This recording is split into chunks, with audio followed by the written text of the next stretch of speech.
Hi everyone, welcome to the bare minimum education. तो आज हम डिस्कस करेंगे 11 मार्च 2023 की द हिंदू और द इंडियन एक्सप्रेस का newspaper analysis. But before I start, I just want to say one thing that in case you find these videos helpful, you can always let me know that by commenting below, liking the video and subscribing to my channel if you haven't done that. तो आज की video का पहला article the Hindu का एक article है, rescue efforts of India in Turkey Syria lauded mister Modi. So very important article. पहली बात तो हमने कौन सा ऑपरेशन चलाया था ये बात आप जानते हैं, टर्की और सीरिया के अर्थक्वेक्स के केस में ऑपरेशन दोस्त।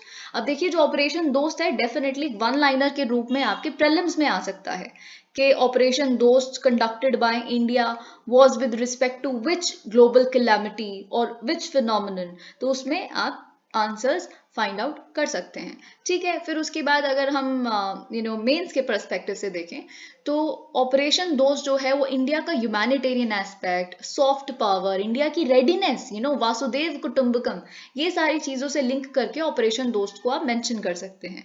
अब अगर हम बात करें अर्थक्वेक, अर्थक्वेक आप जानते हैं वो आपके इस बार के प्रीलिम्स और मेंस दोनों के ही पर्सपेक्टिव से बहुत इंपॉर्टेंट टॉपिक है। क्या इंडिया का मैप है अर्थक्वेक प्रोन एरियाज का, टर्की और सीरिया में एक्चुअल में क्या हुआ, ये हमने बहुत सारी वीडियोस में और बहुत सारे आर्टिकल्स के थ्रू डिस्कस किया है।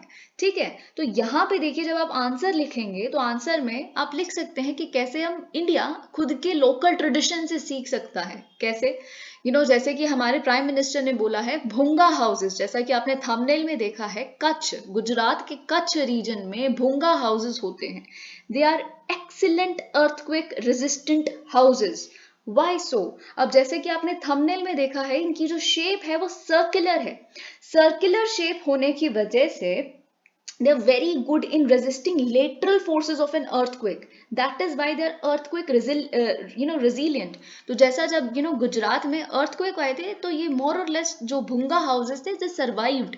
ठीक है, तो ये चीज आपको पता होनी चाहिए। और साथ ही में it's a win win thing. ये जो भूंगा हाउसेज हैं ट्रेडिशनल हाउसेज, तो ये मड के बने होते हैं। ठीक है, और जो भी लोकल मटेरियल है मड के साथ, और इनकी जो रूफ होती है वो थैच्ड होती है। तो व्हाट दे डू इज, ये जो इंटरनल एनवायरनमेंट होता है हाउसेस के अंदर का उसको प्रिजर्व करके रखते हैं। तो क्या है, गर्मियों में ठंडा रहेगा अंदर का मौसम, और जो अगर आप जब सर्दियां आएंगी तो अंदर वार्मथ रहती है। So it's a very very good concept, और एक बहुत ही अच्छा हम जो अपने लोकल ट्रेडिशन से सीख सकते हैं उसका एग्जाम्पल है। ठीक है, तो अब देखिए यहाँ पे हुआ क्या है और हम इस आर्टिकल को डिस्कस क्यों कर रहे हैं, क्योंकि हमारे प्राइम मिनिस्टर ने इनॉग्रेट किया है third session of the national platform for disaster risk reduction, NPDRR। तो देखिए ये क्या है, ये 2013 में एस्टैब्लिश किया गया, भारत सरकार द्वारा एस्टैब्लिश किया गया एक प्लेटफॉर्म है। ओके, इसमें क्या होता है, जितने भी इंडिया के सेगमेंट्स हैं जो काम कर रहे हैं डिजास्टर रेजिलियंस के सेक्टर में, ठीक है, डिजास्टर रिस्क के सेक्टर में, दे कम टुगेदर। चाहे वो जर्नलिस्ट हो, चाहे वो साइंटिस्ट हो, चाहे वो गवर्नमेंट ऑफिशियल्स हो, पार्लियामेंटेरियंस हो, मेयर्स हो, मीडिया हो, local communities हो, ठीक है, they come together on this platform, they share each other's experiences, ideas, they facilitate cooperation among each other। तो इस तरह से वो डिजास्टर रिस्क रिडक्शन कैसे हो सकता है, उसके लिए क्या प्रोएक्टिव अप्रोच हमें चाहिए, वहां तक पहुंचते हैं। अब देखिए क्योंकि ये डिस्कस किया जा रहा है, prime minister is of course speaking something at this platform, so आपके प्रीलिम्स के पर्सपेक्टिव से थोड़ा इंपॉर्टेंट हो जाता है। ऑल्दो जब आप डिजास्टर के बारे में क्वेश्चन आना ही आना है, वो तो हर साल आता है, लेकिन इस बार और प्रोबेबल हो जाता है। क्यों? क्योंकि हम उत्तराखंड में भी जो लैंडस्लाइड का रिस्क देखा हमने, चामोली डिस्ट्रिक्ट, वो सब जो आप पढ़ेंगे तो of course it becomes even more important. तो आप NPDRR का क्या इंडिया में एग्जिस्ट करते हैं ऑर्गेनाइजेशन, इंस्टीट्यूशंस, उसका एक एग्जाम्पल भी लिख सकते हैं। लेकिन प्रीलिम्स के पर्सपेक्टिव से आपको ये भी पता होना चाहिए कि जो हमारे यूनियन होम मिनिस्टर हैं वो चेयर करते हैं NPDRR को। ठीक है, और आपको ये भी पता होना चाहिए कि कन्वीनर कौन है NPDRR का। तो जो मिनिस्ट्री ऑफ होम अफेयर्स में डिजास्टर मैनेजमेंट डिवीजन है, उसमें जो स्पेशल सेक्रेटरी या एडिशनल सेक्रेटरी या जॉइंट सेक्रेटरी होते हैं, they act as convener of NPDRR। These are the things जो आपको पता होनी चाहिए, जैसा कि यहाँ पे भी लिखा है। ओके तो यहाँ पे प्राइम मिनिस्टर ने ये भी कहा है कि जिस तरह की अप्रिसिएशन भारत को मिली है अपनी हमारी रेस्क्यू टीम को मिली है, तो इट्स ऑफ कोर्स हर भारतीय नागरिक को प्राउड मोमेंट मिला है इसकी वजह से। NPDRR is a multi stakeholder platform, जैसे कि मैंने बताया अभी कितने सारे स्टेक होल्डर्स है ना, चाहे वो मीडिया हो, चाहे वो गवर्नमेंट हो, नॉन गवर्नमेंट ऑफिशियल्स हो, they come together, they facilitate dialogue, they share experiences, views, ideas, action oriented research. Okay with the main theme, तो इस बार की मेन थीम क्या थी? Main theme of the event was building local resilience in a changing climate. We can learn so much from our local traditions. अगर हम water harvesting की बात करें तो आप जानते हैं कि कितने सारी होदीज, वेल्स है ना, तो रेन वाटर हार्वेस्टिंग की अगर हम बात करें, टंकाज, ये एग्जिस्ट करता है अगर हम खुद को बहुत स्मार्ट समझते हैं कि no scientific young people Gen Z all that तो हम कितना सीख सकते हैं अपने पूर्वजों से, अपने एंसेस्टर से। I see it in a very practical sense, not in any emotional sense, है ना, तो that we don't even know कि हम कितना अपने ट्रेडिशन से सीख सकते हैं। ओके चाहे वो आर्किटेक्चर हो, चाहे वो ओल्ड सिटीज हो। In India, the system, solutions and strategy of disaster management have always been local. जैसे कि प्राइम मिनिस्टर ने यहाँ पे एग्जाम्पल दिया, he stress the need to evolve local models of housing and town planning as per new technologies. वही देखिए of course क्या पता कहीं लोकल मॉडल्स ऐसे हों वो एक लार्ज स्केल पे प्रेजेंट सिनेरियो में इम्प्लीमेंट नहीं किए जा सकते, तो कोई बात नहीं, उनको थोड़ा सा रिफॉर्म करके, थोड़ा सा मॉडर्न टेक्नोलॉजी ऐड करके, हाँ, तो you keep the core same and then you build up on it. तो ये चीज यहाँ पे प्राइम मिनिस्टर ने कही है। अब देखिए बहुत इंपॉर्टेंट, जब भी आप आंसर्स लिखें, so prime minister being prime minister ऐसी बहुत सारी अपनी स्पीचेस में हमें अपने आंसर का कंटेंट दे देते हैं, ठीक है। तो जैसे आप अगर डिजास्टर मैनेजमेंट पे लिख रहे हैं तो आप लिखेंगे कि दो पिलर्स हैं, दो मेन मेन कॉम्पोनेंट्स होते हैं डिजास्टर मैनेजमेंट के, एक होता है रिकग्निशन और एक होता है रिफॉर्म। पहली बात तो आप रिकग्नाइज कीजिए, आइडेंटिफाई कीजिए कि क्या पॉसिबल थ्रेट्स हैं नेचुरल कैलामिटी से हमें, ठीक है, या फ्यूचर में क्या थ्रेट्स हो सकते हैं। तो रिकग्निशन के लिए क्या करना होता है, आपको मैपिंग करनी होगी, जो हमने उत्तराखंड में जो अभी रिसेंटली देखा जोशी मठ के केस में, तो वहां पे हमें माइक्रो जोनेशन प्लानिंग करनी है। पहले तो आप पता लगाइए, जरूरी नहीं है कि एक सिटी को ही आपने ब्रॉड बेस्ड मैनर में कह दिया ये अर्थक्वेक फ्री है या अर्थक्वेक प्रोन है। No, that can not be done. एक सिटी के भी कुछ एरियाज सेफ जोन हो सकते हैं, कुछ एरियाज बफर जोन हो सकते हैं, कुछ एरियाज रिस्क जोन हो सकते हैं। कहाँ पे रिजॉर्ट्स बन सकते हैं, कहाँ पे नहीं बन सकते, कहाँ पे घर बन सकते, ये this has to be done, this is the step of recognition. Okay फिर उसके बाद आपने रिफॉर्म करना है। Reform is a system where the threats of a possible natural calamity are minimized because you would reform. अब आपको पता चल गया, आपने प्लानिंग कर ली, आपने मैप्स बना लिए, माइक्रोजोनेशन कर ली, तो फिर आप खुद को रिफॉर्म कीजिए, ठीक है। इससे क्या होगा, नेचुरल कैलामिटी से जो भी थ्रेट होने वाला है that would get minimise. Okay, he suggested improving the system by making it more capable in a time-bound manner and emphasize the approach of long-term thinking instead of shortcuts. Definitely so. देखिए जो बहुत सारी ऐसी schemes आती हैं जैसे Turkey में। अब देखिए एक रिपोर्ट आई थी ग्लोबल मीडिया में जिसमें ये कहा था कि जितनी ज्यादा करप्शन होती है ना उतना ज्यादा अर्थक्वेक की वजह से हम फेटलिटीज देखते हैं, जो हमने टर्की के केस में देखा। टर्की के केस में बहुत ज्यादा करप्शन है, ऐसा वो रिपोर्ट कहती है। करप्शन है इसीलिए तो बहुत अंडर द टेबल डील्स हुई वहां पे। कोई बात नहीं, बिल्डिंग्स में आप अर्थक्वेक रेजिलियंस के गाइडलाइंस नहीं फॉलो करें, नॉट अ प्रॉब्लम। आप क्या कीजिए, थोड़ा सा टैक्स एक्स्ट्रा भर दीजिए, थोड़ा सा एक्स्ट्रा पैसे सरकार को सबमिट करवा दीजिए। उसके साथ साथ जो बहुत सारे मेयर्स या डिस्ट्रिक्ट ऑफिशियल्स इस तरह के लोग थे, उन्होंने थोड़ा सा और पैसा लेके उन्हें अप्रूवल दिया हुआ था बिल्डिंग्स को। बहुत सारी बिल्डिंग्स ऐसी थी, थाउजेंड्स ऑफ बिल्डिंग्स जो नहीं अलाइन करती थी जो अर्थक्वेक रेजिलियंस गाइडलाइंस है उनके साथ, तभी तो हमने इतनी सारी कैजुअलिटीज देखी, ठीक है। तो of course we have to deal with that. Belated but essential, very important. Now this article, this editorial is going to be very very important for you क्योंकि ये क्रिप्टो करेंसीज के बारे में है, वर्चुअल डिजिटल एसेट्स के बारे में है। इससे पहले कि हम इस पर्टिकुलर एडिटोरियल में क्या लिखा है इसको डिस्कस करें, तो आपको ये पता होना चाहिए कि रिसेंटली क्या हुआ है। Recently the finance ministries March 7 notification, उन्होंने प्लेस कर दिया है सारी ट्रांजैक्शंस को जिसमें वर्चुअल डिजिटल एसेट्स इन्वॉल्व हैं under the purview of prevention of money laundering act.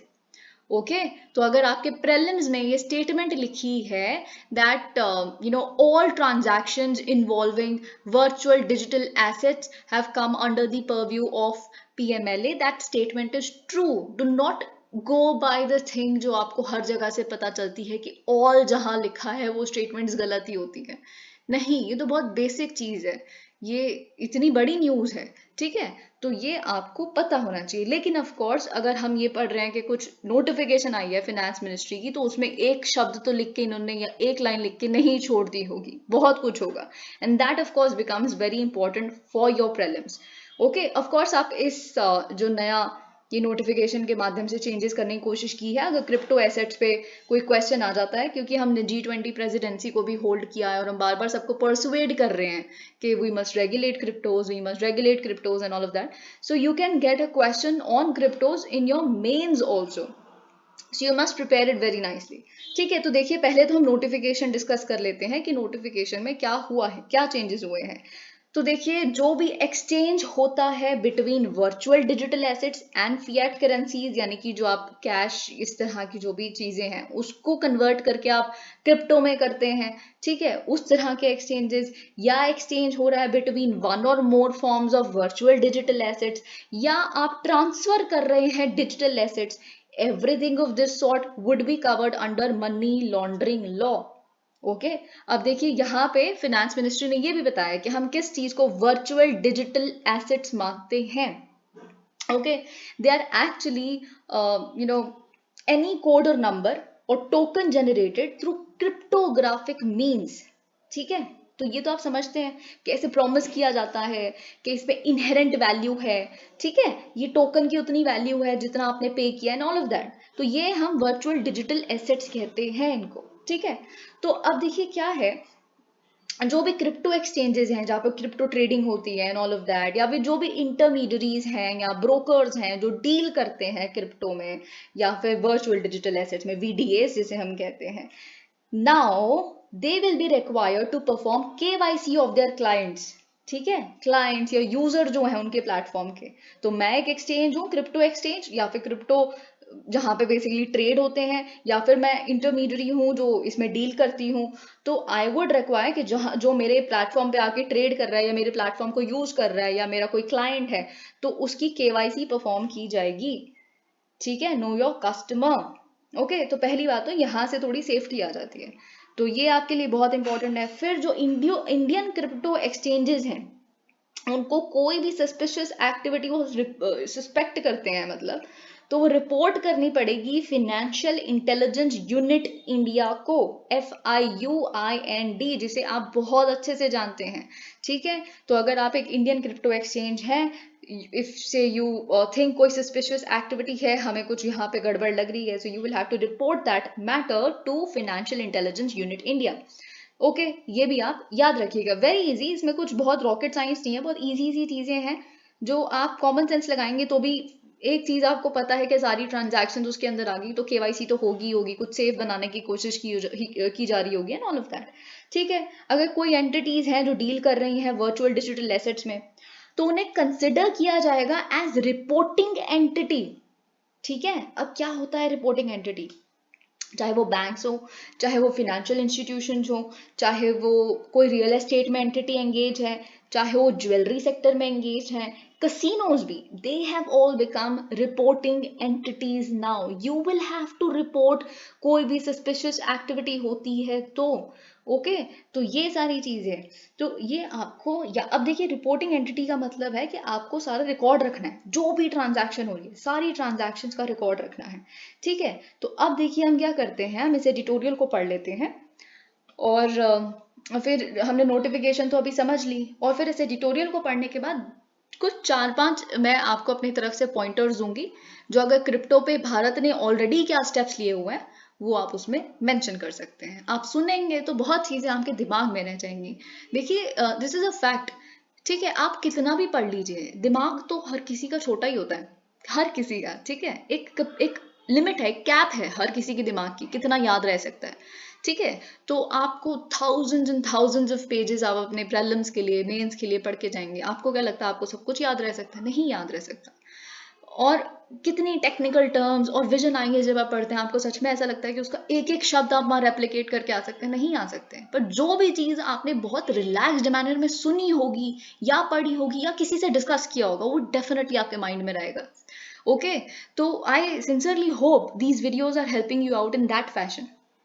Okay, तो यहाँ पे जैसे लिखा है, ये हमने डिस्कस कर ली पहली लाइन, पर इन्होंने कहा है ऑथर ने कि ये बहुत ही it was much needed step, finally थोड़ा लेट हुआ है पर हो गया है, स्टेप ले लिया गया है। गवर्नमेंट हैज़ बीन स्ट्रगलिंग, आप जानते हैं कि गवर्नमेंट बहुत समय से रेगुलेट करने की कोशिश कर रहा है क्रिप्टोज को, स्पेशली जो हमने पेंडेमिक के समय में अपसर्ज देखा एडवर्टीजमेंट्स में, जो वर्चुअल एसेट्स में इन्वेस्टमेंट कम कर रहे थे, come on invest in virtual assets and all of that, है ना।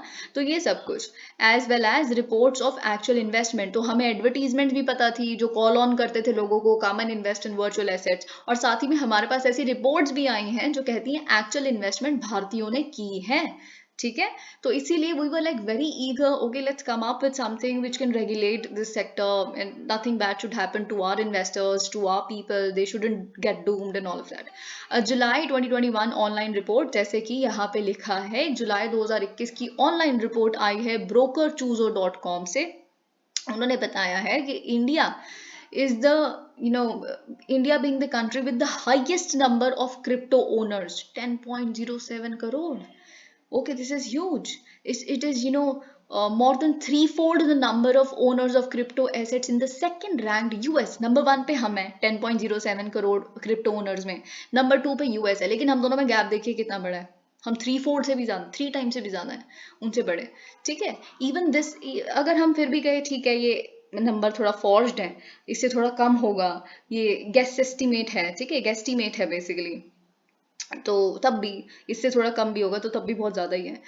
Okay, measures and disclosures by the government indicate that the volume of trade in unregulated virtual assets has grown sizably in recent years. Last month, Minister of State for Finance Pankaj Chaudhary informed the Lok Sabha that Enforcement Directorate was investigating. तो ED जो है वो बहुत सारे cases को अभी presently investigate कर रहा है related to cryptocurrency frauds. Okay, जहाँ पे कुछ क्रिप्टो एक्सचेंजेस भी इन्वॉल्व है मनी लॉन्ड्रिंग में। Okay, and that as much as rupees 936 crore had been attached or frozen, which is huge. It is not a small amount. Okay, अभी होगा तो कितना, अभी तो प्रोसीडिंग्स चल रही हैं और बहुत ही कम लोगों पे चल रही हैं। ठीक है, तो देखिए जो पैसा है ना, ये बेसिकली ब्लैक मनी है जिसको वाइट करने की कोशिश की जा रही थी। ठीक है, these are the proceeds of crime. Okay, the decision to mandatorily bring all trade in virtual digital assets under the PMLA now lays the onus. तो अब finally, जो प्रोवेनेंस है हर तरह की एक्टिविटी, ट्रेडिंग, सेफ कीपिंग, इस तरह के एसेट्स की, वो उन इंडिविजुअल्स या बिजनेसेस पे आ जाती है जो पार्टिसिपेट कर रहे हैं इन ट्रांजैक्शंस में या फैसिलिटेट कर रहे हैं। जैसे अभी हमने देखा इंटरमीडियरीज भी हैं, एंटिटीज भी हैं, रिपोर्टिंग एंटिटीज बन गई हैं वो, और इंडिविजुअल्स भी। ठीक है, तो प्रोवेनेंस मतलब ओरिजिन क्या है, सोर्स क्या है आपके इस पैसे का जो आप ट्रेड कर रहे हैं, ये कहाँ ओरिजिन हो रहा है। ठीक है, I hope you get my point. तो the intergovernmental financial action task force जो FATF है, देखिए आप ब्लैक मनी पे कोई क्वेश्चन आए, मनी लॉन्ड्रिंग पे कोई क्वेश्चन आए, तो आप लिखिए कुछ गवर्नमेंट इंडियन स्टेप्स इंडिया के केस में, और फिर कुछ लिखिए इंटरनेशनल स्टेप्स। तो इंटरनेशनल स्टेप्स में FATF तो जरूर मेंशन कर दीजिए। ठीक है, तो जो FATF है, the global money laundering and terrorist financing watchdog, has been continuously flagging the potential that virtual digital assets have for criminal misuse, considering the speed and anonymity with which they can be traded worldwide. इतनी जल्दी और इतना, और anonymity decentralised है क्योंकि, ठीक है, तो इसीलिए a lot of risk is here. As it has pointed out, the fact that a few countries have moved, तो देखिए बहुत ही कम लोगों ने रेगुलेट करने की सोची है वर्चुअल एसेट्स को, कई लोगों ने तो आउटराइटली बैन ही कर दिया है। ठीक है, और लेकिन मेजॉरिटी कंट्रीज ऐसी हैं जिसमें जो लोग कुछ भी नहीं कर रहे इस सिस्टम के बारे में। तो इसीलिए क्या है, जो क्रिमिनल्स हैं, टेररिस्ट हैं, उनको बड़े सारे लूपहोल्स मिल जाते हैं इसको एक्सप्लॉइट करने में, क्योंकि कोई कोई स्टैंडर्डाइज्ड थिंग नहीं है ना जो रेगुलेट कर रही है पूरे वर्ल्ड में क्रिप्टो एसेट्स को और इसकी वॉलेटिलिटी और अनसर्टेनिटी को। तो जहां पे फॉर एग्जांपल बहुत सारी कंट्रीज तो कर ही नहीं रही हैं इसको रेगुलेट, तो वहां पे हब बन गए हैं क्रिमिनल्स और टेररिस्ट के। ठीक है, India which holds the presidency of G20, yes, हम बहुत बार रिपीटेडली हम कह रहे हैं, देखिए आप सुनिए, हम पहले टेररिज्म के बारे में भी बोला करते थे। जब तक 9/11 नहीं हुआ तब तक किसी ने नहीं सोचा कि टेररिज्म एक प्रॉब्लम भी हो सकती है। अब हमें क्रिप्टो एसेट्स के बारे में कह रहे हैं तो आप समझिए कि क्रिप्टो एसेट्स एक प्रॉब्लम है। While the center's decision to add the PMLA monitoring requirements following the introduction of a tax regime, okay अब देखिए यहाँ पे वही सारी चीजें लिखी है। और आरबीआई तो आप जानते हैं, आरबीआई तो बैन ही चाहता है। आरबीआई ने तो साफ बोल दिया है कि देखिए, और यहाँ पे ऑथर भी यही कहते हैं कि आरबीआई दो बहुत ही ज्यादा एक्सट्रीमिस्ट कई लोगों को लग सकते हैं कि वो बैन के बारे में ही बात करते हैं क्रिप्टो के, पर कोई भी लेजिस्लेशन, कोई भी आप यहाँ पे लॉ लेके आते हैं वर्चुअल एसेट्स को रेगुलेट करने के लिए, तो प्लीज आरबीआई के जो कंसर्न्स हैं उसको जरूर वे इन कीजिएगा। ओके, तो देखिए सबसे पहले जब आप इंडिया के स्टेप्स लिखेंगे क्रिप्टो करेंसी को रेगुलेट करने में, हमने रिसेंटली क्या लिया, तो G20 की प्रेसिडेंसी पे हम बार बार जो स्ट्रेस कर रहे हैं आप ये लिख सकते हैं। बजट 2022-23 का जो था उसमें हमने 30% जो टैक्स लगाया था, जो भी इनकम आप इन तरह की ट्रांजैक्शन से जनरेट करते हैं, 30% टैक्स। ठीक है, उस पर तो मेंस का क्वेश्चन भी आया हुआ 2021 में। ठीक है, तो दूसरा स्टेप आप ये लिख सकते हैं। तीसरा स्टेप आप वही लिख दीजिए जो पीएमएलए के अंडर सारी ट्रांजैक्शंस आ गई हैं। उसके साथ साथ जो एक 1% TDS कटता है इन तरह की ट्रांजैक्शंस पे, है ना। तो अगर आपका जो एसेट है वो एक सर्टन थ्रेशोल्ड के अबव है तो TDS लिख सकते हैं 1%। ठीक है, tax deducted at source. Okay, तो अगर आप और अगर आप क्या लिखेंगे, आप गिफ्ट्स जो आप क्रिप्टो में या डिजिटल एसेट्स में देते हैं उनको भी टैक्स किया जाएगा, एक स्टेप ये लिख सकते हैं। और क्या लिख सकते हैं, अब आरबीआई का ये कहना है कि ये जो क्रिप्टो करेंसीज हैं इनको बैन कर देना चाहिए। क्यों? क्योंकि ये पोंजी स्कीम्स की तरह ही है। ठीक है, पोंजी स्कीम क्या होता है, ये एक इन्वेस्टमेंट फ्रॉड होता है। जो आप एग्जिस्टिंग इन्वेस्टर्स जो है ना उनको आप कैसे पे करते हो, जब आप न्यू इन्वेस्टर्स आते गए उनसे पैसा कलेक्ट कर करके जो अभी आपके पहले से एग्जिस्टिंग इन्वेस्टर्स हैं उनको पे करते रहते हो। आपके पास कुछ नहीं है। ठीक है, कुछ नहीं है, कभी डूम हो गए तो खत्म हो गया सब कुछ। This is a Ponzi scheme, तो इसको वैसे बैन कर देना चाहिए।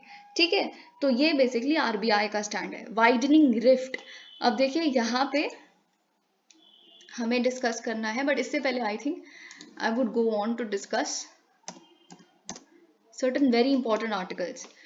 H3N2 flu claims 2 lives। अब ऑफ कोर्स आप जानते हैं H3N2 के बारे में, H3N2 के बारे में, और आपके लिए इम्पोर्टेंट भी है। यहाँ पे देखिए आप पढ़ते रह जाएंगे H3N2 एंड एंटीबायोटिक्स और बहुत सारी और चीज़ें जो आपको आई थिंक कंपाइलेशंस में मिलेंगी। लेकिन अगर बाई चांस आपके प्रीलिम्स में आपसे बेसिक यही पूछ लिया गया कि आपको क्या पता है कि इन्फ्लुएंजा ए और इन्फ्लुएंजा बी में डिफरेंस क्या होता है।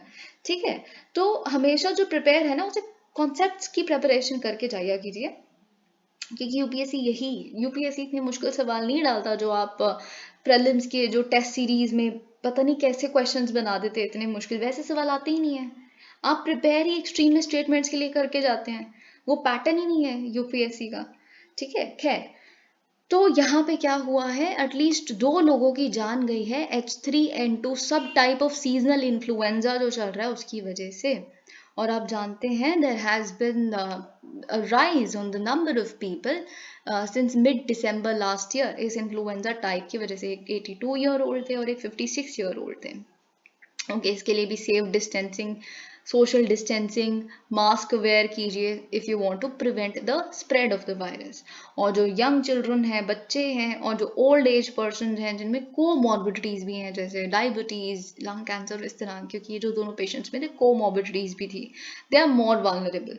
ठीक है, तो ये आपको पता होना चाहिए ये सब कुछ। ठीक है, अब देखिए क्या है कि ये जो H3N2 है ना, जिसमें हम रिसेंटली हमने देखा कि ICMR की कह रही है कि अगर आपको एक हफ्ते तक बहुत ज़्यादा इंटेंस कफ होता रहता है और फिर साथ में फीवर भी है तो mostly it would be linked to influenza A H3N2 which is a sub type of a virus that causes flu. ये आपने पढ़ा होगा या सुना होगा कि एक हफ्ते से ज़्यादा अगर आपको बहुत इंटेंस कफिंग हो रही है और साथ में फीवर भी है, then it's more likely that you are suffering from this particular thing, है ना। तो ये चीज़ आपको पता होनी चाहिए। और इससे जो हॉस्पिटलाइजेशन हो रही हैं वो किसी भी और इन्फ्लुएंजा सब टाइप से इस लेवल की हॉस्पिटलाइजेशन नहीं हो रही। और जो कोविड-19 के सिम्टम्स हैं उसी तरह के सिम्टम्स इसके भी हैं, ठीक है। तो ये आपको पता होनी चाहिए। लेकिन सबसे इंपॉर्टेंट बात, अगर आपके प्रीलिम्स में लिखा है कि एंटीबायोटिक्स, ऐसे कोई नाम लिख देंगे दो एंटीबायोटिक्स के, this antibiotics can treat flu symptoms, they can not. Antibiotics can not treat ऐसी डिसीज जो वायरस से कॉज हो रही है, वो तो बैक्टीरियल इन्फेक्शंस के लिए ना, कॉमन सेंस, ठीक है। तो ये चीज आप वहां पे ध्यान दीजिएगा। ओके, अब देखिए क्या अचानक से क्या हुआ है ना, ये इन्फ्लुएंजा इस तरह के केसेस क्यों बढ़ गए हैं, क्योंकि बहुत सडन वेदर शिफ्ट आया है। एक्सट्रीम कोल्ड से बहुत जल्दी गर्मी आ गई है, जिस वजह से अब देखिए इसके आप कितने सारे रैमिफिकेशंस देख सकते हैं। अगर आपके मेंस में क्वेश्चन आ गया कि जो सडन ग्लोबल वार्मिंग या सडन वेदर शिफ्ट हम देख रहे हैं, है ना, कि अचानक से ही फरवरी में इतनी गर्मी आ जाती है, इस तरह का कुछ, इससे बहुत फार रीचिंग कॉन्सिक्वेंसेज हो रहे हैं। जैसे आप उसमें अनियन के बारे में लिख दीजिएगा, कैसे their prices have fallen so much, and then you would of course write about wheat के केस में कैसे वो rabi crop है and it is suffering because of that, and hence we had to come up with a new variety altogether, right? Then you of course write about these influenza H3N2 cases because of this sudden shift, okay? तो ये सारी चीजें आप multi dimensional answer उसमें भी लिख सकते हैं। तो देखिए अगर आपको हम बाकी और, क्योंकि वायरल रिसर्च के बारे में बात कर रहे हैं, तो एक चीज़ जो आपको और पता होनी चाहिए वो ये है कि ICMR के 30 अगर लिखा है आपके प्रीलिम्स में, ठीक है, 30 viral research and diagnostic laboratories हैं जो रेस्पिरेटरी वायरस सर्वेलेंस में काम करती हैं, ठीक है। अब ये जो viral research and diagnostic labs हैं, ये actually they nothing but attached offices और attached labs to top medical college in different states, ठीक है। डिफरेंट स्टेट्स में जो टॉप मेडिकल कॉलेजेस हैं, they are attached to these medical colleges, ठीक है। तो ये आपको पता होना चाहिए। ओके, अगर हम इन्फ्लुएंजा की बात करें तो वही सिंपल बेसिक जो आपको पता होना चाहिए। तो पहली बात, वायरल डिसीज है एक, ओके। ऑर्थोमिक्सो वायरस एक पैथोजन होता है, इन्फ्लुएंजा वायरस, उसकी वजह से कॉज होता है ये। इतना पता नहीं, आएगा डिटेल में नहीं आएगा, वी नेवर नो। और साथ में एक कंटेजियस डिसीज है, ये आपको पता है, because it can spread very easily from one person to another, okay. और इन्फ्लुएंजा ए और इन्फ्लुएंजा बी की अगर हम बात करें, क्योंकि जो आपको सबसे मेन चीज़ है जो पता होनी चाहिए वो ये है कि जो इन्फ्लुएंजा ए है ना, इन्फ्लुएंजा ए ह्यूमंस को भी इन्फेक्ट कर सकता है, बर्ड्स को भी इन्फेक्ट कर सकता है, और मैमल्स को भी इन्फेक्ट कर सकता है, ठीक है। तो ह्यूमंस में तो आप देख ही रहे हैं, इन्फ्लुएंजा ए H3N2 है तो कर ही रहा होगा, कॉमन सेंस है ना, क्योंकि आपने पढ़ा है। और बर्ड्स, ह्यूमंस, मतलब ये चीज़ आपको पता होनी चाहिए, क्योंकि जो इन्फ्लुएंजा बी है ना, तो वो एक्सक्लूसिवली ऑलमोस्ट आप कह सकते हैं इन्फ्लुएंजा बी एक्ट करता है ह्यूमंस पे, ओके। तो ये चीज आपको पता होनी चाहिए, influenza B almost exclusively infect humans. Influenza B is also very less common than influenza A. Influenza A के जो हम हर साल ही केसेस देखते हैं ऑलमोस्ट, ठीक है।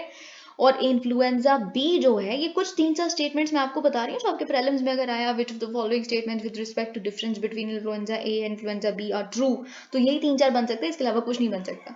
अब जो इन्फ्लुएंजा बी है, वो बहुत स्लोली म्यूटेट करते हैं, बहुत slowly they change their form, बहुत ही जो अपनी प्रॉपर्टीज हैं, चाहे वो जेनेटिक हो, जेनिक हो, तो वो प्रॉपर्टीज बहुत धीरे चेंज करते हैं, म्यूटेशन रेट बहुत स्लो है। इन्फ्लुएंजा बी की मैं बात कर रही हूँ, इन्फ्लुएंजा ए वायरस तो इतनी तेज म्यूटेट करते हैं, इसलिए तो हम हर बार एक नया कुछ सब टाइप और नया तरीका देख लेते हैं।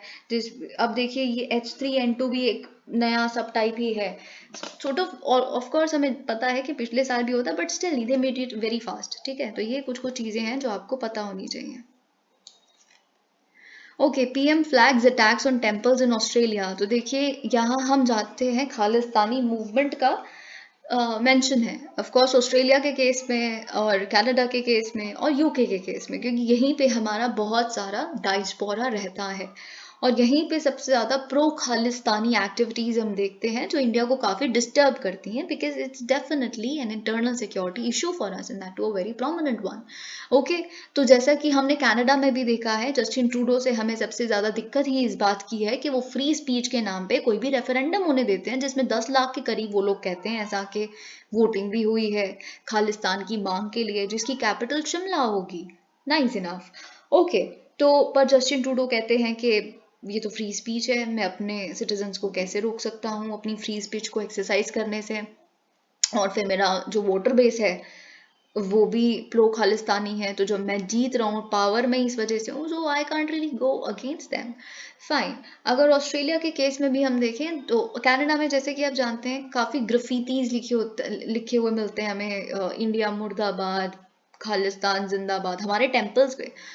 ये सारी चीज़ें आप जानते हैं। वैसे ही ऑस्ट्रेलिया में भी हमारे टेम्पल्स पे काफ़ी अटैक हो रहे हैं। देखिए, प्राइम मिनिस्टर ने कनाडा के अपने काउंटर पार्ट को तो कभी ओपनली नहीं कहा है कि we are very concern about the attacks temples are witnessing in your country, but Australia happens to be one such country जहाँ पे हमने ओपनली हमारे प्राइम मिनिस्टर ने अपने कंसर्न को व्यक्त किया है। ठीक है, तो यहाँ पे welcoming his Australian counter part Anthony Albanese, mister Modi said कि इंडिया और ऑस्ट्रेलिया की एक बहुत ही क्लोज रिलेशनशिप पार्टनरशिप है, पर जो रिसेंट अटैक्स हो रहे हैं प्रो खालिस्तानी आउटफिट्स द्वारा हिंदू टेम्पल्स पे, it has disturbed new Delhi. अब देखिए, अगर हम मिस्टर एल्बनीज की प्रेस स्टेटमेंट की बात करें उसमें तो उन्होंने मेंशन नहीं किया इस कंसर्न के बारे में मिस्टर मोदी के, पर उन्होंने कहा कि जो हमारे टाइज हैं वो मल्टी फेसेटेड हैं। ओके, और हम दोनों ही साइड्स ने अग्री किया है on completing a comprehensive economic agreement as soon as possible. Economic agreement जो हर डायमेंशन में हो, comprehensive. Okay, three held after Bihar man lynched for carrying beef. So this is यहाँ पे देखिए मॉरल पुलिसिंग जो आपने महसा अमीनी जी के केस में देखा, जो ईरान में जो प्रोटेस्ट हुई, तो बहुत सारे जो एक्सपर्ट्स हैं वो मॉरल पुलिसिंग का एक एग्जांपल मॉब लिंचिंग जो होता है उसको भी रखते हैं। ठीक है, तो जो काउ विजिलेंटिज्म और ये सब वगैरह जो हमने 2017 में जो पूना वाला जजमेंट है आप उसे पढ़ के जाइए, मैं बहुत बार आपको समझा भी चुकी हूँ ये कुछ कुछ चीजें। ठीक है, तो अब क्या हुआ है यहाँ पे 3 persons हैव बीन अरेस्टेड। क्यों? क्योंकि आप जानते हैं एक मुस्लिम मैन को जान से मार दिया गया था एक मॉब द्वारा, क्योंकि ये सस्पिशन था कि वो बीफ कैरी कर रहे थे सारण डिस्ट्रिक्ट ऑफ बिहार में। ठीक है, तो जो डिसीज्ड है उनका नाम है नसीम कुरैशी। ओके, बिहार के ही रहने वाले हैं। तो अब ऑफ कोर्स पुलिस का ये कहना है कि क्या वो बीफ कैरी कर रहे थे नहीं कर रहे थे वो तो खैर इन्वेस्टिगेशन के बाद पता चलेगा, पर उनके जो नेफ्यू उनके साथ थे फिरोज, उन्होंने बताया है कि हम लोग अपने, क्योंकि वो भी वहीं पे थे साथ में, हम लोग अपने कुछ रिश्तेदारों से मिलने जा रहे थे और फिर इतने में ही एक मॉब ऑफ यूथ आए और हमें रोक लिया एक मॉस्क के पास। और फिर जो सरपंच थे, विलेज सरपंच, उन्होंने उन लोगों को कहा, वो मॉब को, कि ये बीफ कैरी कर रहे हैं और इनको मारो। ठीक है, और इसीलिए जो 3 लोग अरेस्ट हुए हैं उसमें से एक विलेज सरपंच भी हैं, सुशील सिंह जी। तो ये बेसिकली हमें पता चलता है। China help Saudi Arabia Iran store relations. अब देखिए, आपको यहाँ पे क्या पता होना चाहिए, China help Saudi Arabia Iran restore relations. Now this is exactly जो आपको पता चलता है कि चाइना का अब स्टैचर क्या है वेस्ट एशिया में। जो वॉइड यूएस से छोड़ के जा रहा है वेस्ट एशिया में, उसको ऑक्यूपाई कर रहा है चाइना।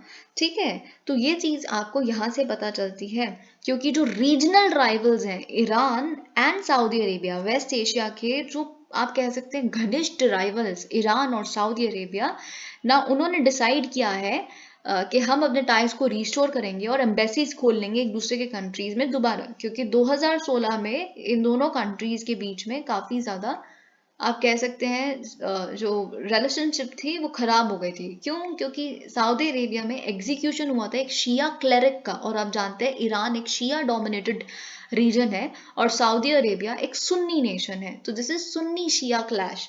ओके, तो ये 2016 में इनके रिश्ते खराब हुए थे, ये बात आपको पता होनी चाहिए। लेकिन सबसे इंपॉर्टेंट जो है कि इन टॉक्स को ब्रोकर किया चाइना ने, और ये जो टॉक्स हुई हैं ये बीजिंग में हुई हैं।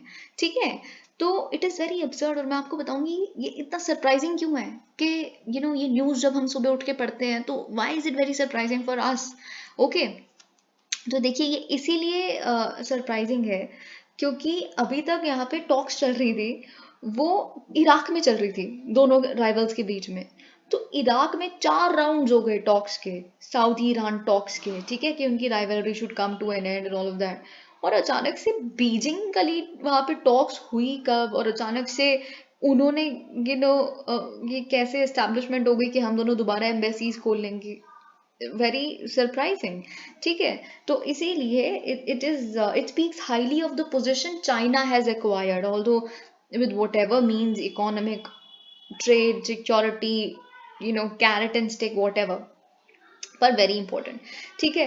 तो और साथ ही में आप जानते हैं कि मिडल ईस्ट की जो पॉलिटिक्स है रीसेंट ईयर्स में, वो ईरान और जो सऊदी अरेबिया है वो प्रॉक्सी वॉर्स लड़ रहे हैं इराक में, लेबनन में, यमन में, सीरिया में। अब क्योंकि ये न्यूज़ आ गई है ना, तो कुछ इससे अच्छा भी होगा। वो अच्छा ये होगा कि जो यमन में ईरान और सऊदी अरेबिया प्रॉक्सी वॉर में इंडल्ज्ड है, तो maybe we will see some easing out in Yemen, okay. तो ये चीज़ आपको पता होनी चाहिए। और ईरान न्यूक्लियर डील, उसमें भी कुछ implications हम देख सकते हैं। तो ये it can of course be positive because these two rival countries agreeing to set up embassies again, it is a positive thing, positive event।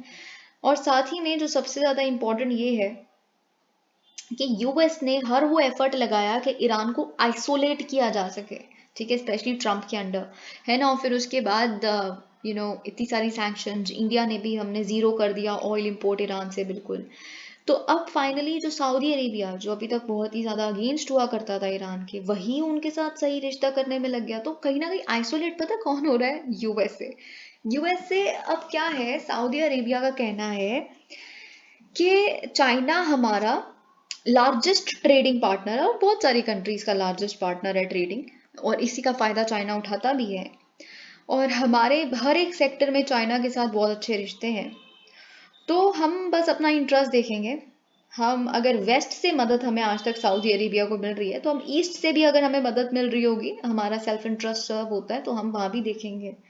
तो आपको ऐसा ही लगता है कि यूएस को हर कोई यही जवाब देने लग पड़ा है कि वी विल, जैसे इंडिया कहता है स्ट्रेटेजिक ऑटोनॉमी, रशिया से तेल भी मंगवाएंगे लेकिन यूएस की दोस्ती भी निभाएंगे, यू नो आपको जो इंडिया का स्टैंड है ना, उसके एकोज अब हर जगह सुनाई देते हुए मिलेंगे। तो isolate, according to me, this is my personal opinion, isolate असल में अब ईरान या चाइना या रशिया नहीं हो रहा। आइसोलेट कहीं ना कहीं यूएस अपने उस फर्म स्टैंड में होता हुआ दिख रहा है, उसकी हेजेमनी में डिक्लाइन दिख रहा है, ठीक है।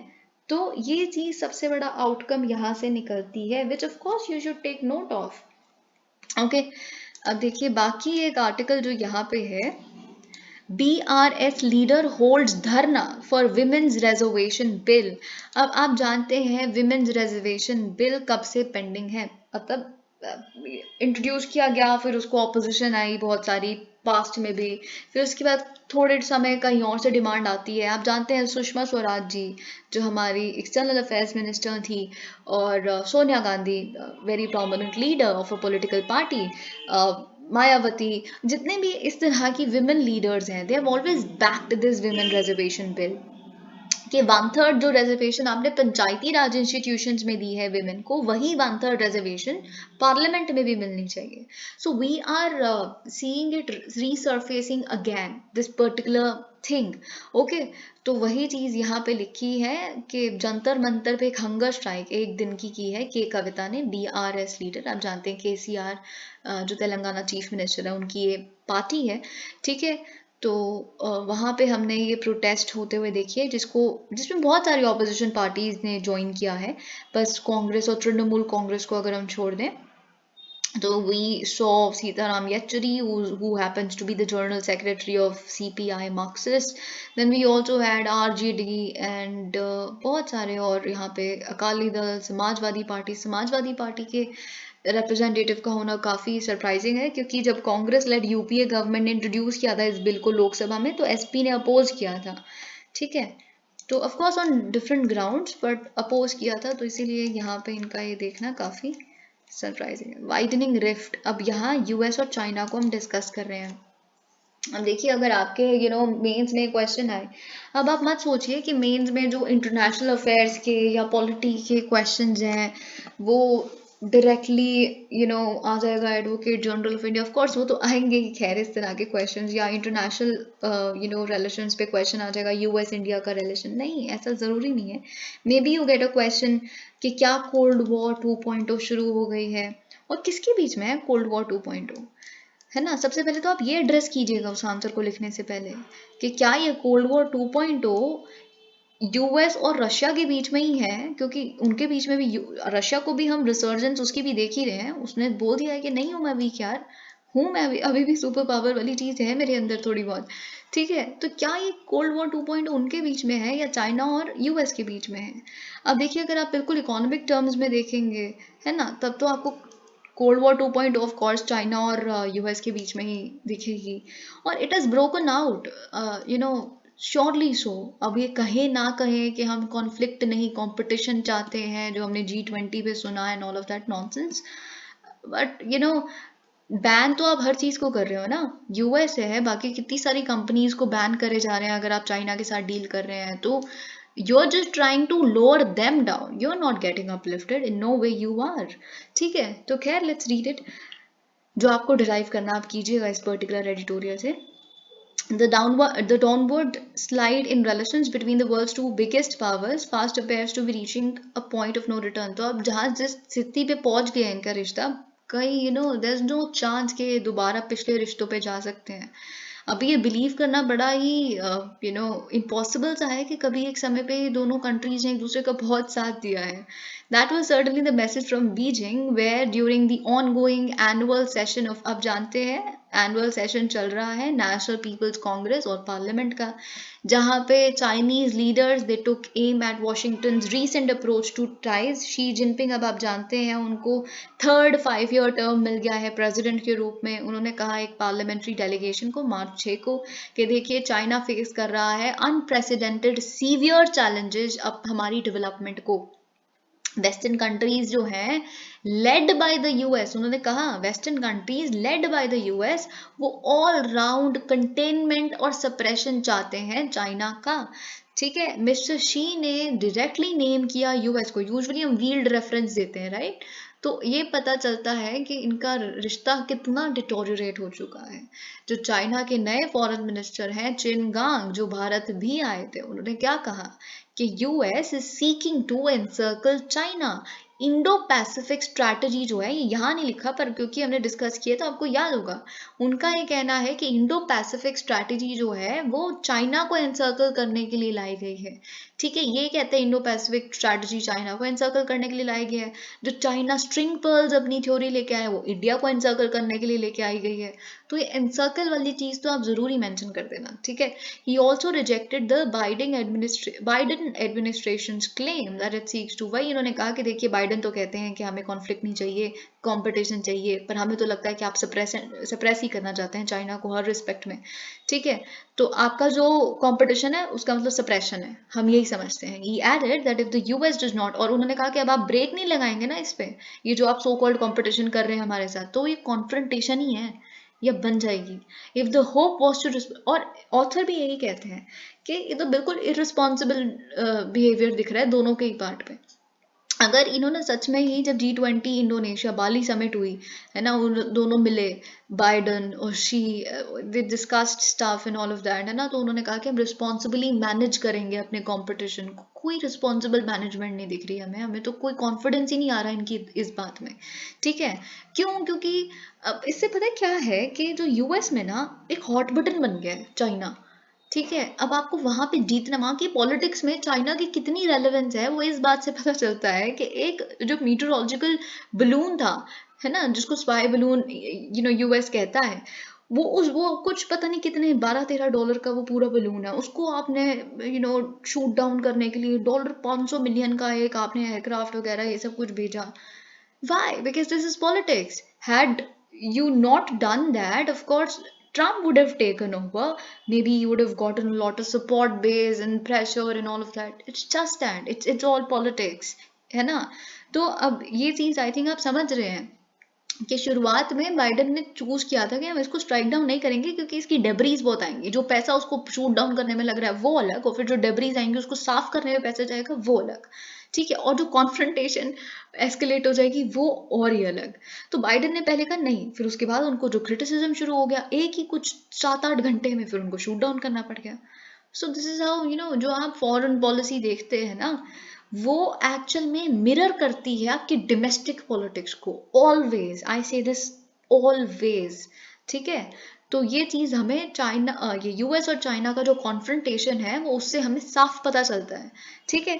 Beijing slammed the US decision, okay, और बीजिंग ने वही कहा आपने ओवर रिएक्शन किया है, ऑल्दो बीजिंग भी कोई दूध का धुला नहीं है, बट उन्होंने कहा कि अब आने दो, आपका कोई भी बलून हमारे यहाँ आएगा ना, चाहे वो रिसर्च ही करने आया हो, कुछ भी weather patterning and all of that, हम हर एक बलून को स्ट्राइक करेंगे। Okay, for the rest of the world recent events suggest the rift is here to, पर हमारे लिए क्या है ये बाकी कंट्रीज के लिए कि इनका जो रिफ्ट है it is here to stay, it is not wading away. हमें लगा था जब इन्होंने बाली में कहा कि कंपटीशन है, कॉन्फ्लिक्ट नहीं, पर अब कॉन्फ्लिक्ट ही है। Beijing which is increasingly looking at the rest of the world through the prism of its all encompassing US rivalry. अब वही चीज देखिए, जैसे हमें आपको याद होगा हमने हैप्पीमैन जैकब का एक एडिटोरियल पढ़ा था द हिंदू का ही, उसमें उन्होंने हमें क्या सजेस्ट किया था कि इंडिया को अपना हर एक रिश्ता चाइना के प्रिज्म से देखना चाहिए, है ना, कि क्या इनके साथ रिश्ता हमारे चाइना फैक्टर को काउंटर करने में हेल्प कर रहा है, क्या ये स्टेप हमारा चाइना फैक्टर को काउंटर करने में हेल्प कर रहा है रीजन में। तो वैसे ही अब चाइना जो है वो अपना हर एक रिश्ता, हर एक एक्शन, हर एक स्टेप, हर एक डील, हर एक अग्रीमेंट यूएस की राइवलरी की प्रिज्म से देखता है। अच्छा, वहां कैसे हेल्प हो रहा है, ठीक है। तो ये चीज, इसीलिए वो अपने यूरोप के साथ भी रिश्ते सुधारने की कोशिश कर रहे हैं, so that they don't lose out in that market. They coating it's neighbours, वो अपने south Asia, south east Asia, उसमें अपना इन्फ्लुएंस जमा रहे हैं, सेंट्रल एशिया समिट कर रहे हैं, ठीक है, प्लान कर रहे हैं सेंट्रल एशिया समिट पे, बिकॉज सेंट्रल एशिया में अभी इतना ज़्यादा मजबूत पकड़ है नहीं है यूएस की, ठीक है। So good enough we'll go there, हम इतनी पकड़ बना लेंगे कि वो आ ही ना पाए यहाँ पे, ओके। वही सारी चीज़ें यहाँ पे लिखी हैं। यूएस मीन वाइल इज, और यूएस भी कर रहा है कुछ, ऐसी बात नहीं है, they are shoring up their alliances. जिस तरह की लीडरशिप यूएस ने दिखाई है पर्टिकुलरली यूक्रेन वॉर में, of course it's sort of उनके लिए तो कमेंडेबल ही है। तो वो चीज़ वो अपने पार्टनरशिप्स को इकट्ठा कर रहा है रीजन में, while India has so far adeptly manage the fall out. अभी तक तो देखिए यूक्रेन वॉर में हमने अपने सेल्फ इंटरेस्ट को, नेशनल इंटरेस्ट को देखा है, we have sort of manage to कहीं ना कहीं स्ट्रेटेजिक इकोनॉमी का हमने सहारा लेके आगे बढ़ गए हैं, पर एक हमारे को थ्रेट चाइना से भी आता है, ठीक है। जब हम कहते हैं कि क्वाड एक एशियन नेटो नहीं है, या क्वाड एक मिलिट्री ब्लॉक नहीं बन सकता है, and all of that fine, पर हमने तो ये भी कहा था कि हम ऑस्ट्रेलिया को नहीं चाहेंगे मालाबार एक्सरसाइज में, फिर चाइना ने गलवान क्लैश किया और हमने फिर मालाबार एक्सरसाइज को अलाउ कर दिया। कल को देखिए होगा क्या ना, ये जो कि यूएस अपनी इंडो पैसिफिक स्ट्रैटेजी से हमें अनसर्कल करने की कोशिश कर रही है, मेरा इससे जो मैं ड्रॉ कर रही हूँ इस पर्टिकुलर इवेंट से, उनका ये कहना कहीं ना कहीं हमारे लिए घातक है, क्योंकि इंडो पैसिफिक स्ट्रैटेजी में शब्द आता है इंडो, और उसके सेंट्रलिटी पे लाया करता है इंडिया, और इंडिया के साथ ही बॉर्डर शेयर करते हैं। तो कभी भी यूएस को सबक सिखाने के लिए वो किसका सहारा लेंगे, हमें कुछ ना कुछ हमारे बॉर्डर पे करके, क्योंकि अगर हम यहाँ कुछ इम्पैक्ट होते देखेंगे हम मजबूर हो जाएंगे कि हम क्वाड को एक मिलिट्री ब्लॉक बनाएं, या आप समझ रहे हैं, right, you get my point. और कैसे वो इंडो पैसिफिक स्ट्रैटेजी को अपोज कर सकते हैं इंडिया के बॉर्डर पे कुछ करके, और क्या करेंगे वो।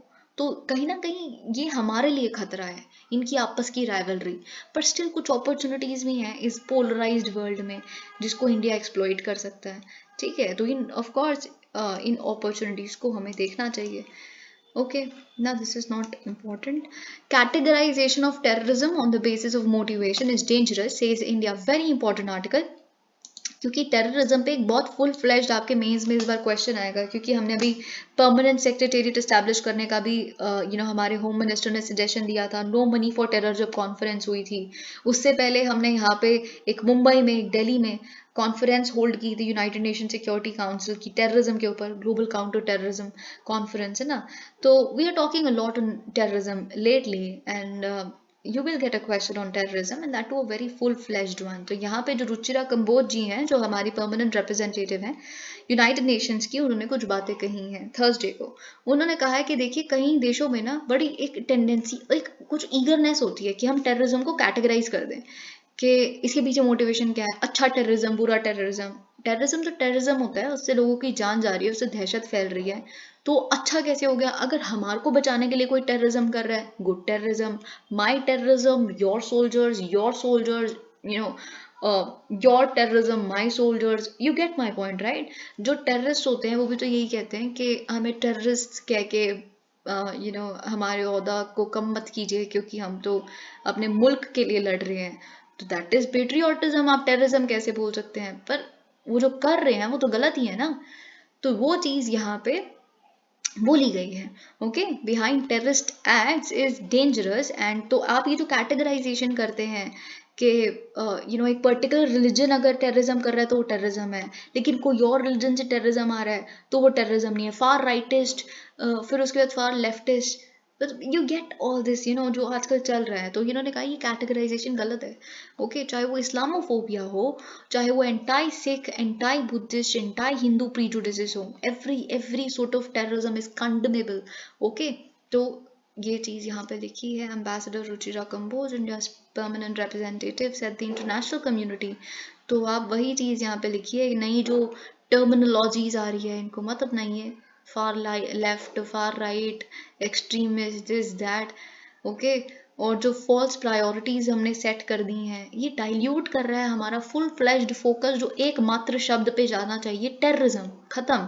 Okay, the tendency of categorisation, वही सारी बातें यहाँ लिखी है। कहा गया है ये सब कुछ? 8th review of global counter terrorism strategy पे हर 2 साल में ये मिलते हैं, ठीक है, और रिव्यू करते हैं अपने ग्लोबल काउंटर टेररिज्म स्ट्रैटेजी को। तो 8th रिव्यू है, ठीक है।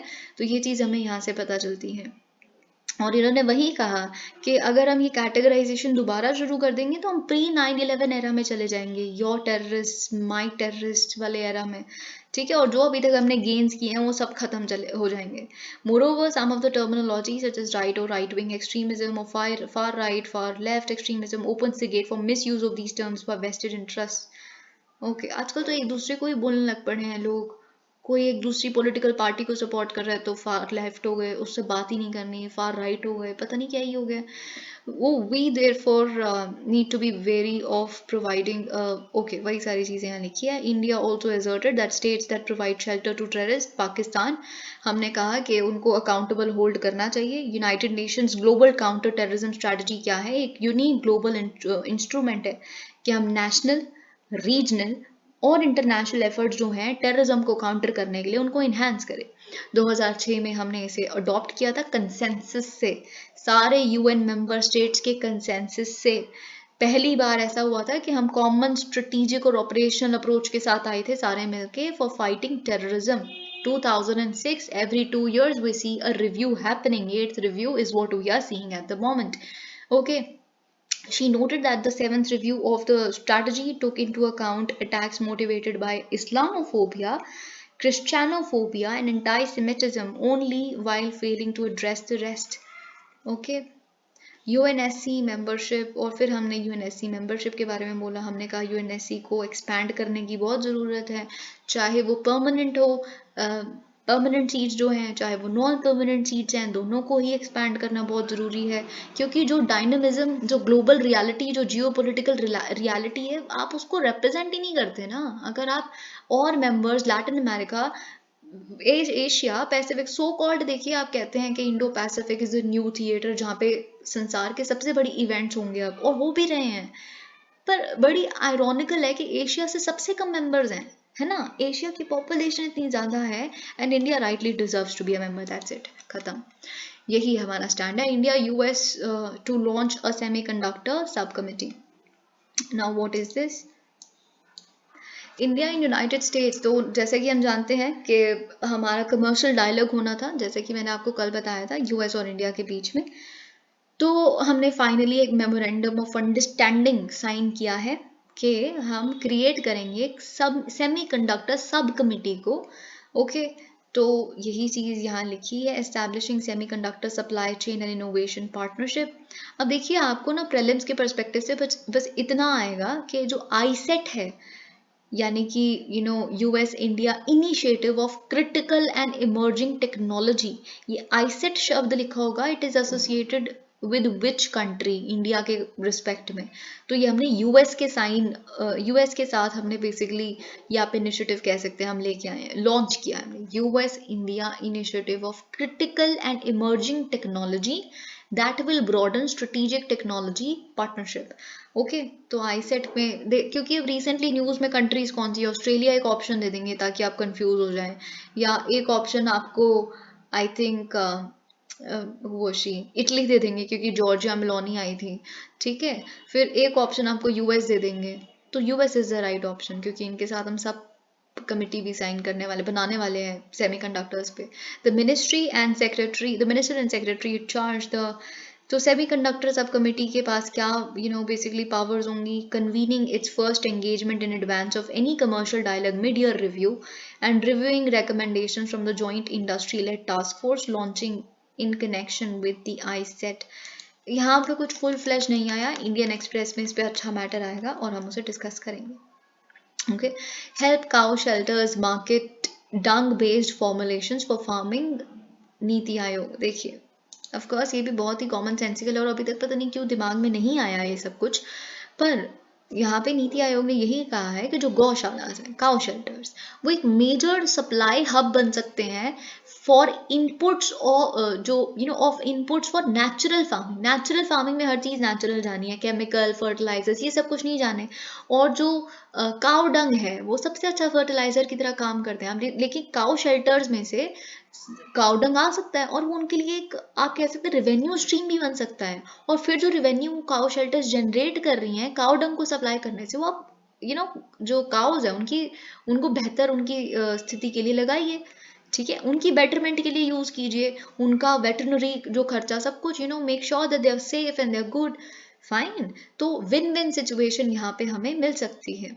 Okay, in the country through concerted efforts of the government, private players and entrepreneurs, says a report prepared by the Niti Aayog titled Production and Promotion of Organic and Biofertilizers with special focus on improving economic viability of गौशालास, ठीक है।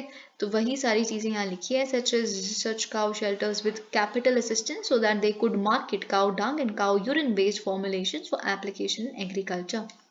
Okay. आप ये एक way forward भी लिख सकते हैं नीति आयोग की इस रिपोर्ट को कोट करके। Australia India sign audio visual co production agreement. देखिए क्या होता है ये, आपको याद होगा कि हमने इस तरह का को प्रोडक्शन एग्रीमेंट और बाकी कंट्रीज के साथ भी साइन किया हुआ है, इटली, कनाडा, यूके, फ्रांस, आप जानते हैं ये, राइट, जर्मनी। तो इसमें क्या होता है कि अगर हमारे प्रोड्यूसर्स, वहाँ के प्रोड्यूसर्स या कोई ऐसे मिल के साथ में फिल्म को प्रोड्यूस करते हैं तो कुछ टैक्स रिबेट्स और कुछ इस तरह के कंसेशन मिलते हैं, 20% to 80%। यानी कि जो पूरा जो टीम है जो एक फिल्म बना रही है उसमें 20% जर्मनी के लोग हैं, बाकी इंडिया के, आप समझ रहे हैं, राइट। तो उस हिसाब से डिपेंडिंग कि कितना उनका कॉपरेशन है, कुछ टैक्स रिबेट्स मिलते हैं, कुछ इंसेंटिव्स भी मिलते हैं, ठीक है। German gunman shoots dead 6 at Hamburg. अब देखिए यहाँ पे बस इतना बताने की बात है क्योंकि ना ही हमें इस 35-year-old गनमैन का मोटिव पता है, फिलिप एफ का, ना कुछ अभी पता चला है। बस इतना बात हमें यहाँ पे साफ जो दिख रही है कि गनमैन है तो इसने गन यूज की होगी, तो हमने यूएस में भी अभी रिसेंटली देखा है और जर्मनी में भी रिसेंटली ऐसे बहुत सारे इंस्टेंसेस देखे गन वायलेंस के, ठीक है। जिससे हमें क्या पता चलता है, जो ओपनली इन तरह की कंट्रीज में गन्स अवेलेबल हैं उससे you have guns in your home, okay. तो आपको एक रिलीजन के लोग अच्छे नहीं लगते, आप उनको मार देंगे, आपको माइग्रेंट्स अच्छे नहीं लगते, आप उनको मार देंगे। और वही चीज हम यूएस में जो रेसिस्ट टैक्स हो रहे हैं और वही चीज हम जर्मनी में भी देख रहे हैं। Now Germany, of course we know, they believe in a Reichsbürger movement, कि अभी जो सरकार है वो तो सरकार है ही नहीं, जो किंगडम हुआ करता था हिटलर के टाइम पे, that is the true German kingdom, वही हम दोबारा चाहते हैं। अपने पासपोर्ट्स को उन्होंने राइक्सबर्गर लिखवाया हुआ है, ऑल ऑफ दैट, ठीक है। खैर, rethink on safe harbour and digital India bill, why it is significant. आपके प्रीलिम्स के पर्सपेक्टिव से अगर मैं सच बताऊं तो इस पूरे इंडियन एक्सप्रेस के आर्टिकल में से बस इतना इंपॉर्टेंट है कि safe harbour, the term safe harbour is associated with what. ठीक है, तो ये जो सेफ हार्बर बड़ा इजी है आपके लिए याद रखना। जो सेफ हार्बर हम देते हैं इंटरमीडियरीज जैसे फेसबुक, ट्विटर, इन लोगों के लिए कोई लीगल लायबिलिटी नहीं होती। क्योंकि अगर मैं कोई एक पोस्ट लिख रही हूँ, मुझे एक पर्टिकुलर तरह के लोग पसंद नहीं है और मैं ट्विटर पे एक पोस्ट लिख देती हूँ, इसमें ट्विटर की क्या गलती है? तो मेरी गलती है कि मैं पसंद नहीं करती अगर मैंने कुछ अंट शंट लिख दिया उसमें तो। ठीक है, तो इसीलिए ट्विटर पे केस नहीं होगा, मेरे पे केस होगा। यही होता है सेफ हार्बर, जो सेक्शन 79 है आईटी एक्ट 2000, वहां से आता है लीगल इम्यूनिटी जो हम ऑनलाइन इंटरमीडियरीज को देते हैं। ठीक है, लेकिन ये सेफ हार्बर का अगर आपके प्रीलिम्स में आ जाए कि कॉन्सेप्ट हमने डिराइव कहाँ से किया है, यूएस से किया है, जो दाता हैं फ्री स्पीच के। ठीक है, तो सेक्शन 230 जो है यूनाइटेड स्टेट्स के कम्युनिकेशंस डिसेंसी एक्ट, वहां से ये डिराइव होता है सेफ हार्बर। ओके, तो मॉडर्न इंटरनेट का फाउंडेशन इस पर्टिकुलर एक्ट ने रखा था। ठीक है, तो यहाँ पे आपको बस सेफ हार्बर पता होना चाहिए, क्योंकि क्या है जो नया डिजिटल इंडिया बिल आने वाला है, digital India bill is actually IT जो एक्ट है 2000 उसको रिप्लेस करेगा। पर अब यहाँ पे क्वेश्चंस लिखे हैं, कुछ बहुत खास नहीं लिखा। ठीक है, बस उसमें यही क्वेश्चन जो मिनिस्टर ऑफ स्टेट है हमारे वो पूछ रहे हैं कि क्या सेफ हार्बर देना चाहिए, नहीं देना चाहिए, एंड ऑल ऑफ दैट। ठीक है, thank you so much, please like the video.